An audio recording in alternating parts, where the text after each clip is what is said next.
नमस्कार,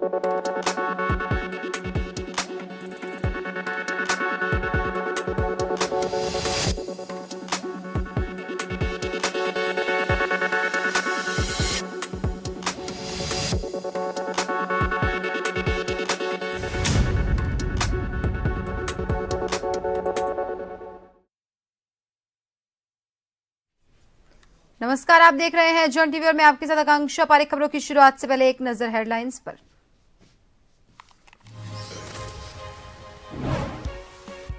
सीएम धामी का एक दिवसीय दौरे पर पहुंचे हरिद्वार। रुड़की विकास प्राधिकरण द्वारा निर्मित सिटी स्पोर्ट्स कॉम्प्लेक्स का किया लोकार्पण। 199 विकास परियोजनाओं का किया शिलान्यास। उत्तराखंड में अवैध मदरसों की होगी जांच। मुख्यमंत्री के निर्देश पर पुलिस ने की तैयारी। डीएम की अध्यक्षता में जिलों में बनाई गई कमेटी।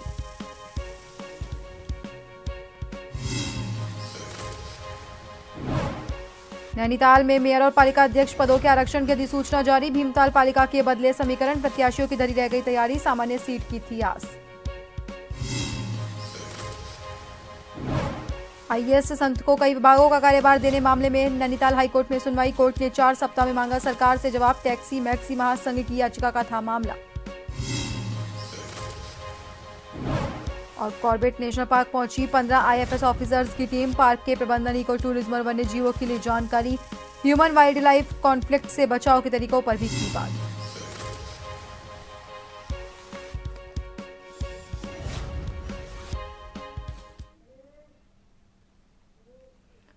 मुख्यमंत्री पुष्कर सिंह धामी ने अपने एक दिवसीय दौरे के दौरान हरिद्वार रुड़की विकास प्राधिकरण द्वारा निर्मित सिटी स्पोर्ट्स कॉम्प्लेक्स का लोकार्पण किया। साथ ही मुख्यमंत्री ने करीब 199 विकास योजनाओं का शिलान्यास करते हुए क्षेत्र को विकास की नई दिशा देने का वादा किया। उन्होंने कहा कि सरकार प्रदेश में खेल, शिक्षा और बुनियादी ढांचे को मजबूत करने के लिए प्रतिबद्ध है। मुख्यमंत्री के इस दौरे को लेकर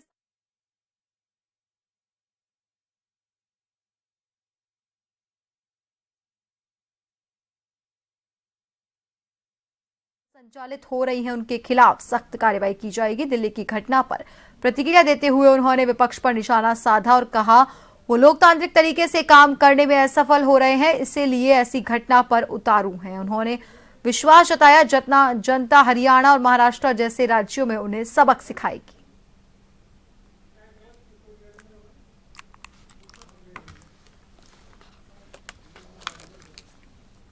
यहाँ के सभी खिलाड़ियों को, यहाँ के सभी नागरिकों को, सबको एक अच्छी सुविधा यहाँ पर मिल पाएगी। इसके साथ साथ रुड़की में, अन्य नगर पालिकाओं में, नगर परिषद में और स्कूलों में एक काम करवाए गए हैं और ये सभी काम पूरे हरिद्वार जनपद के लिए आने वाले समय में एक विकास के मील के पत्थर साबित होंगे। मैं सभी को बहुत शुभकामनाएं देता हूँ, बधाई देता हूँ। सर दिल्ली वाला सर, इसको कैसे आप देखते हैं? राहुल गांधी जी द्वारा जो भाजपा सांसदों को छोड़ दिए कि उसकी जितनी निंदा की जाए कम है, क्योंकि अब ये लोग जब लोकतांत्रिक तरीके से काम नहीं कर पा रहे, जनता इनको लगातार नकारने का काम कर रही है। अभी हरियाणा का विधानसभा का चुनाव हो, महाराष्ट्र का विधानसभा चुनाव हो, जिस प्रकार से जनता ने इनको पूरी तरह से नकार दिया है, उससे बौखला कर अब ये इस प्रकार की हाथापाई, इस प्रकार की चीज़ों पर उतारू बलपूर्वक काम करने पर विश्वास कर रहे हैं। निश्चित रूप से देश की जनता देख रही है और सभी इसकी निंदा भी कर रहे हैं। उत्तराखंड में 400 से ज्यादा मदरसों के संचालन पर अब सवाल उठने लगे हैं। दरअसल अवैध मदरसों के संचालन की शिकायतों के बीच अब मुख्यमंत्री धामी ने जांच के निर्देश दिए हैं और अवैध पाए जाने पर उचित कार्रवाई भी किए जाने को सुनिश्चित किया, जिसको लेकर भाजपा प्रदेश प्रवक्ता हनी पाठक ने कहा कि लगातार अवैध मदरसों की शिकायतें आने के चलते इसका संज्ञान लिया गया है और इसी के तहत अब इनकी जांच के निर्देश दिए गए हैं। अगर जांच में कोई अवैध पाया जाता है तो उसके खिलाफ कार्रवाई भी की जाएगी।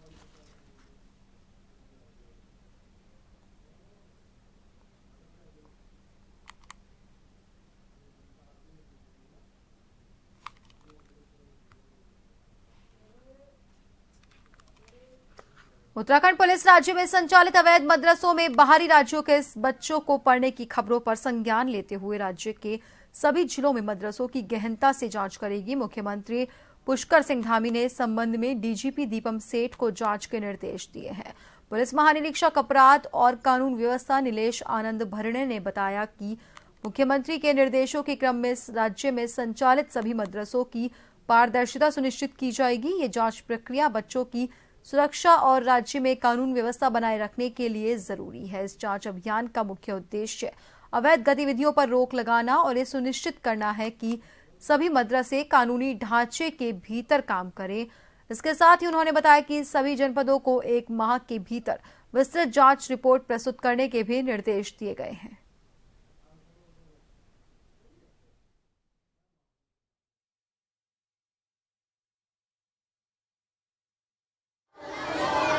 माननीय मुख्यमंत्री उत्तराखंड शासन के द्वारा जो है ये निर्देश दिए गए, माननीय पुलिस महानिदेशक को निर्देश दिए गए कि राज्य में कुछ ऐसे गैर पंजीकृत जो है गैर अवैध मदरसे कुछ चल रहे, इसकी जांच की जाए, इनका सत्यापन किया जाए। साथ ही जो है कुछ इस ऐसे मदरसों में जो बाहरी राज्य के बच्चे पढ़ते हैं उनको भी देखा जाए, इनके भूमि दस्तावेज सब चीज़ों की जांच की जाए। इसके लिए एक जिला स्तर पर भी डीएम की अध्यक्षता में जो है एक सर्वसमावेशक सभी विभागों की एक समिति बनी है। जो समिति जो है जिला स्तर पर जो पंजीकरण है इनका मदरसों का वो चेक किया जाएगा और इसमें जो है 1 माह के भीतर जो इसमें रिपोर्ट सबमिट की जाएगी।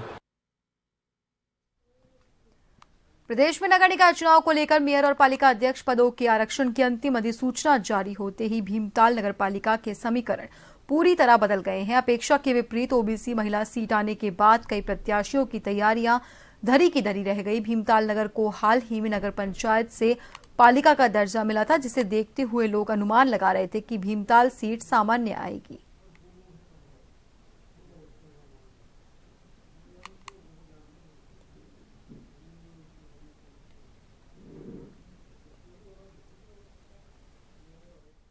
अनुमान ये था कि जैसे पहली बार यहाँ पर पालिका का गठन हुआ तो ये कयास लगाए जा रहे थे कि यहाँ पर शायद सामान्य सीट आएगी, लेकिन आशाओं के विपरीत एकदम से यहाँ पर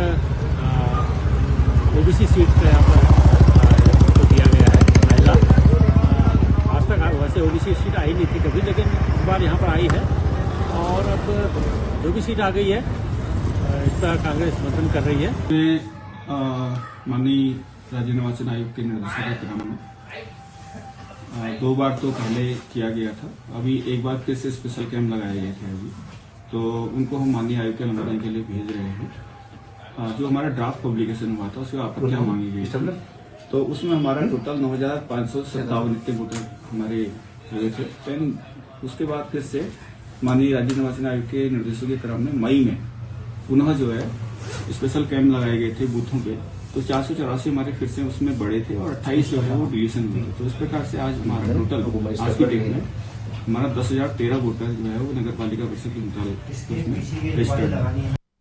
नगर निकाय चुनाव में डोईवाला नगर पालिका अध्यक्ष पद के लिए भारतीय जनता पार्टी कार्यकर्ताओं में रायशुमारी की गई। मंडल के कार्यकर्ताओं की ओर से नगर पालिका डोईवाला की अनारक्षित सीट पर शुक्रवार को अध्यक्ष पद के लिए कार्यकर्ताओं में रायशुमारी की गई, जिसमें कई दिग्गज नेताओं ने अपना मजबूत दावा प्रस्तुत किया। जिला अध्यक्ष रविंद्र राणा ने बताया कि सभी कार्यकर्ता एकमत होकर चुनाव मैदान में उतरेंगे। भारतीय जनता पार्टी के कार्यकर्ता चुनाव के लिए पूरी तरह से तैयार हैं।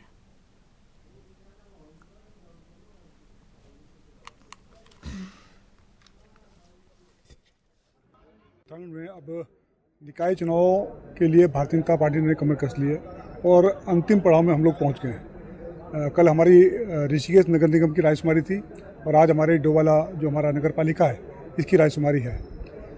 इसके अंतर्गत अभी तक 16 लोगों ने अध्यक्ष पद के लिए हमारे यहाँ आवेदन किया है और विभिन्न जो हमारे यहाँ पे सभासद हैं उसके लिए आरक्षण के तहत जो आए हैं 48 लोगों के अभी तक हमारे पास आवेदन आए हैं। साथ ही विपक्ष लगातार आरोप लगाया ये विपक्ष के लोग तो अब वो विपक्ष का धर्म निभा रहे हैं, ऐसा नहीं है। भारतीय जनता पार्टी की सरकार कभी भी चुनाव से पीछे नहीं भागती। हम लोग तो वर्ष में 365 दिन काम करने वाले लोग हैं, लगातार फील्ड में रहते हैं और हम लोग तो हर रोज चुनाव के लिए हमेशा तैयार रहते हैं। तो चुनाव से भागने का प्रश्न नहीं है, लेकिन कुछ संवैधानिक प्रक्रिया थी जिन्हें पूरा करना आवश्यक होता है, इसलिए थोड़ा चुनाव विलम्ब हुए। जो व्यक्ति होता है वो निश्चित रूप से जब अपना किसी संगठन में काम करता है तो उसकी मंशा चुनाव लड़ने की होती है। अब संवैधानिक जो प्रक्रिया है, निर्वाचन की जो प्रक्रिया है, उसके तहत कई वो लोग काम करते हैं, मेहनत करते हैं, उनका किसी कारण से उनका अगर वार्ड आरक्षित हो जाता है तो निश्चित रूप से उनको थोड़ा दिक्कत होती है। लेकिन भारतीय जनता पार्टी का कार्यकर्ता देवतुल्य कार्यकर्ता है, थोड़ा मन मुंडा होता है, उसके बाद सब भूल जाते हैं और सब पार्टी के लिए काम करते हैं। निश्चित रूप से एक मत होकर चुनाव में लड़ेंगे और 20 के 20 वार्ड जीतेंगे। नगर पालिका अध्यक्ष भी हम प्रचंड बहुमत से जीतेंगे। अगली खबर की ओर, दून अस्पताल को मेडिकल कॉलेज तो बना दिया, लेकिन यहां की व्यवस्था सुधरने की बजाय अब बद से बदतर होती जा रही है। दरअसल 50 वर्षीय विजेंद्र नाम के एक व्यक्ति को हृदय संबंधी तकलीफ होने के चलते दून हॉस्पिटल लाया गया, जहां डॉक्टर्स ने उसका इलाज करना तो दूर, उसे एम्बुलेंस से उतरने तक नहीं दिया। पूरे प्रकरण में डीएम देहरादून समीन बंसल ने कहा कि इस मामले की जांच की जाएगी और उचित कार्रवाई की जाएगी।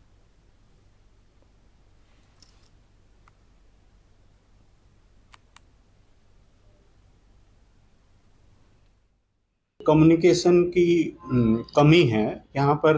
जैसे जो एम्बुलेंस वाला मरीज जो बताया गया है वो पीआरओ के कहने पर भी और ईएमओ के कहने पर भी मरीज को अंदर नहीं लाए और अपने आप आईसीयू चले गए, जहाँ उन्हें कोई बेड नहीं दिखा तो फिर वो दूसरे अस्पताल ले गए या घर ले गए। इसमें तो ये बात हुई है। तो जहाँ तक है कि लोग अपने आप ही चीज़ों को अपने हाथ में लेने की कोशिश करते हैं। तरीका ये होता है कि मरीज को लाके ईएमओ के पास दिखाना होता है। ईएमओ वहाँ से सारी व्यवस्थाएं करते हैं कि किस विभाग में मरीज जाएगा, किस डॉक्टर के अंदर भर्ती। अगर ऐसा कोई भी मैटर हुआ है तो हम इसकी जांच सेटअप करके जरूर आगे कार्रवाई की जाए। काशीपुर में पीडब्ल्यूडी विभाग द्वारा अभी कुछ ही दिन पहले कुंडेश्वरी रोड पर नई सड़क बनाने का काम किया गया था। जिस सड़क की क्षमता 400 क्विंटल भार सहन करने की थी, उस पर काफी गड्ढे हो गए, जिसका मुख्य कारण सड़क पर 400 क्विंटल से ज्यादा भार की यानी कि ओवरलोडेड वाहन दौड़ते हैं, जिससे सड़कों पर ज्यादा गड्ढे होने के कारण दुर्घटनाओं का ग्राफ बढ़ने लगा। जब इस विषय में पीडब्ल्यूडी विभाग के अधिशासी अभियंता अरुण कुमार से वार्ता की गई तो उन्होंने बताया कि ओवरलोडेड वाहनों के लिए एआरटीओ काशीपुर को पत्र लिखकर अवगत करवाया कि ओवरलोडेड वाहनों पर चालानी कार्रवाई अमल में लाई जाए।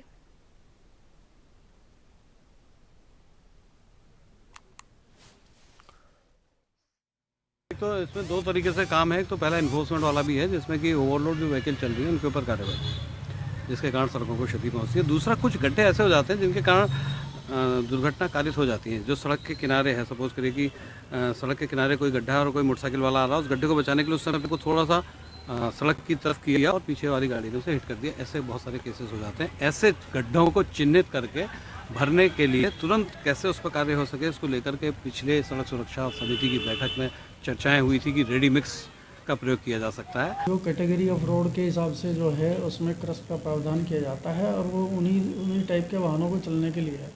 जिसकी आप केला मोड़ से बात कर रहे हैं तो अभी 2 किलोमीटर का जो पोर्शन है हमने लगभग 1.5 साल पहले ही पूरी की है, वो उसमें कोई दिक्कत नहीं है वो। लेकिन जो पूर्व के 9 किलोमीटर बने हुए हैं उन पे जो है काफ़ी पहले काम हुआ था, और लेकिन यह है कि अब उस हिसाब से जिस हिसाब से उस रोड पे ट्रैफिक हो गया है तो वो उतने के लिए वैसे इम्प्रूवमेंट के लिए हमने उसका एस्टिमेट अभी शासन को प्रेषित है, उस पर काफ़ी गहन विचार चल रहा है। जो प्रोडक्ट है वो ओल्टा इंस्टेंट पोथोल रिपेयर रेडीमिक्स के नाम से आता है। आज की डेट में ऑल इंडिया सभी जगह हम अपनी सप्लाई दे रहे हैं और उत्तराखंड में लगभग सभी डिवीजन्स हैं, पीडब्ल्यूडी या नगर निगम सभी में अपनी सप्लाई जारी है। तो सर ये जो अपना रेडी मिक्स है ये इंस्टेंटली ही रोड को रिपेयर करने में काम आता है। इसमें कोई आपको एक्स्ट्रा मैन पावर की ज़रूरत नहीं होती है, कोई हीटिंग प्रोसेस नहीं होता है। बस जो अपना रेडी मिक्स बैग होता है उसको ओपन कीजिए, पैच जो बना हुआ है उसको क्लीन कीजिए और उसको वहाँ पर के डाल के थोड़ा सा उसको दूरमुड़ से सरफेस को क्लीन कर दीजिए और इंस्टेंटली आप रोड ओपन कर सकते हैं। इसमें कोई ट्रैफिक रोकने की ज़रूरत नहीं है और इसका बहुत ही अच्छा रिजल्ट है। सतत विकास लक्ष्य के डाटा इकोसिस्टम मॉनिटरिंग और पीएम गति शक्ति पर परियोजना निदेशक आनंद सिंह की अध्यक्षता में जिला पंचायत सभागार में 1 दिवसीय कार्यशाला का आयोजन किया गया। इस कार्यशाला में एसडीजी विशेषज्ञ करुणाकर सिंह, पीएम गति शक्ति विशेषज्ञ ऐश्वर्या और सुबोध पड़गावकर ने सतत विकास लक्ष्य और पीएम गति शक्ति पोर्टल के संबंध में अधिकारियों को विस्तृत जानकारी दी। कार्यशाला में जनपद के न्यून प्रगति वाले लक्ष्यों में सुधार और डेटा अपलोड की प्रक्रियाओं को लेकर विस्तार से चर्चा की गई।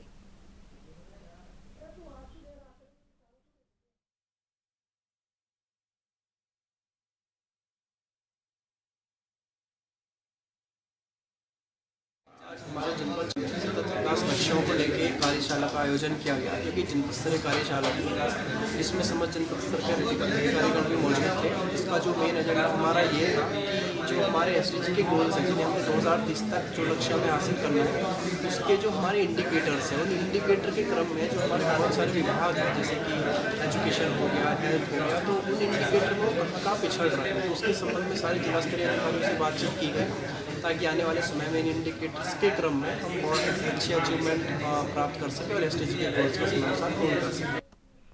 कॉर्बेट पार्क पहुंची अलग अलग राज्यों से 15 IFS अफसरों की टीम ने पार्क के प्रबंधन, इको टूरिज्म और वन्य जीवों के बारे में जानकारी प्राप्त की।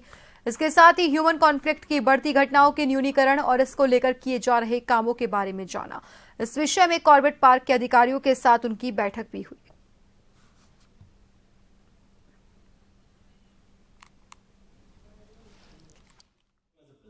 MOEF-NCC, ministry of environment, forest and climate change, जो हमारा मंत्रालय है, वहाँ से sponsored 1 week compulsory training programme है IFS ऑफिसर्स के लिए। तो इसमें हमारे पास जो सारे के सारे जो ऑफिसर्स हैं, they are all senior officers, अलग अलग स्टेट से आए हैं, जैसे कि तेलंगाना से हैं, वेस्ट बंगाल से हैं, उड़ीसा से हैं। Human wild life interface management, जो आजकल हम सब सुनते आ रहे हैं ना कि वन्य जीवों और मनुष्यों के बीच में सिर्फ संघर्ष ही नहीं, उनके बीच में परस्पर संबंध और हर चीज़ के बारे में ये ट्रेनिंग है। इस ट्रेनिंग से जो बेनिफिट है हमें ये है कि हम नए नए आइडियाज़ जो आते हैं कि वो स्टेट क्या कर रहा है, वेस्ट बंगाल से आए हैं वो क्या कर रहे हैं, तो कुछ आइडियाज़ हमें नए नए मिलते हैं, तो वो फिर हम अपने स्टेट में वापस जा कर के उसको इम्प्लीमेंट करने की कोशिश करते हैं। जो मिनिस्ट्री ऑफ एनवायरनमेंट फॉरेस्ट है, जो हमारा जो डिपार्टमेंट है, वहाँ से भारत सरकार से एक कंपलसरी ट्रेनिंग होती है जो IFS ऑफिसर्स की है। तो हमारे पास जो हमारे आज कॉर्बेट टाइगर रिजर्व में टोटल 15 लोगों का ग्रुप जो है वो यहाँ पर आया हुआ है, जो FRI इस ट्रेनिंग को करा रहा है। और यहाँ पर कॉर्बेट टाइगर रिजर्व में जो वन्यजीव प्रबंधन है उसके बारे में जानकारी लेने के लिए और उसके बारे में देखने के लिए यहाँ पर आया है।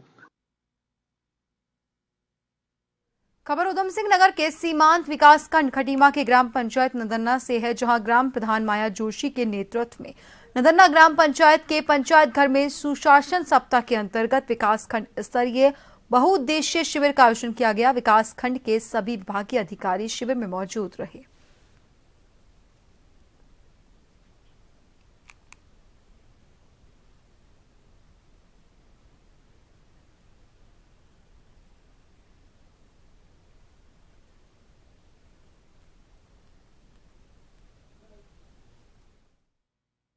का एक पखवाड़ा चल रहा है 19 से 24 दिसंबर तक। इसके तहत आज नदन्ना में एक बहुत ही शिविर लगाया, जिसमें विकासखंड स्तरीय सारे विभागों के द्वारा स्टॉल लगाए गए और लगभग 25-30 प्रार्थना पत्र यहाँ पर शिविर में आए हैं। इनका यहाँ पर मौके पर निराकरण किया गया है।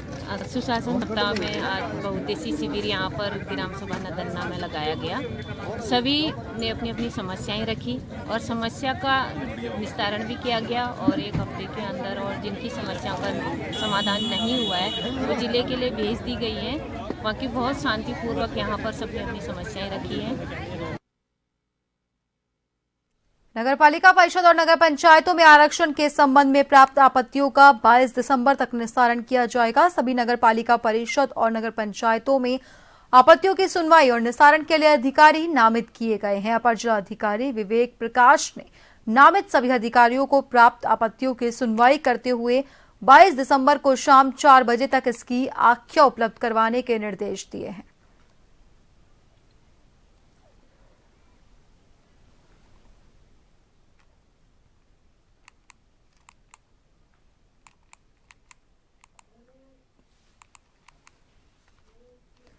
हाईकोर्ट ने IAS ब्रजेश कुमार संत को कई विभागों का कार्यभार दिए जाने के मामले में राज्य सरकार से जवाब तलब किया। कोर्ट ने जवाब दाखिल करने के लिए प्रदेश सरकार को 4 हफ्ते का समय दिया। IAS संत को नोटिस जारी किया। कार्यवाहक मुख्य न्यायाधीश मनोज कुमार तिवारी और न्यायमूर्ति पंकज पुरोहित की खंडपीठ ने टैक्सी मैक्सी महासंघ ने हाईकोर्ट में याचिका पर सुनवाई की। टैक्सी मैक्सी महासंघ ने हाईकोर्ट में याचिका दायर कर कहा था कि एक IAS को राज्य सरकार ने 6 विभागों का कार्यभार दिया है, उसकी वजह से कार्य समय पर नहीं हो पा रहे।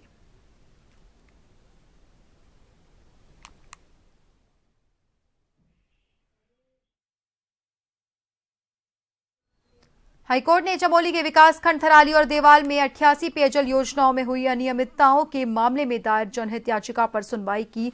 कार्यवाहक मुख्य न्यायाधीश मनोज कुमार तिवारी और न्यायमूर्ति पंकज पुरोहित की खंडपीठ ने जांच समिति को 8 हफ्ते के भीतर जांच रिपोर्ट पेश करने के निर्देश दिए हैं। बागेश्वर निवासी गोपाल बनवासी ने हाईकोर्ट में जनहित याचिका दायर कर कहा था कि जिला चमोली के विकासखंड थराली और विकासखंड दीवाल में 88 पेयजल योजनाओं में भारी अनियमितताएं की गई है। इसकी शिकायत उन्होंने जिलाधिकारी से की। उसके बाद डीएम ने एसडीएम चमोली की अध्यक्षता में जांच रिपोर्ट तलब की थी।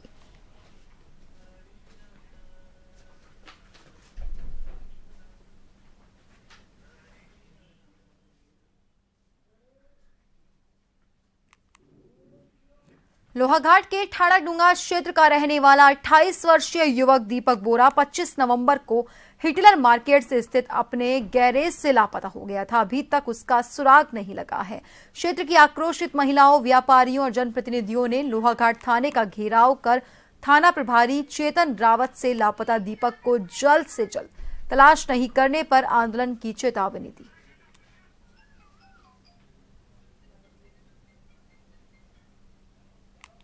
तलाश में हमने गुमशुदगी पहले दिन ही लिख दी थी, फिर उसको मुकदमे में भी तरमीम कर दिया गया है। उसकी तलाश लगातार जारी है। जहां जहां से हमें इनपुट मिल रहे हैं उस पर कार्रवाई की जा रही है और अभी कुछ इनपुट और मिले हैं, उसमें भी करीब 8-10 दिन का समय लग सकता है।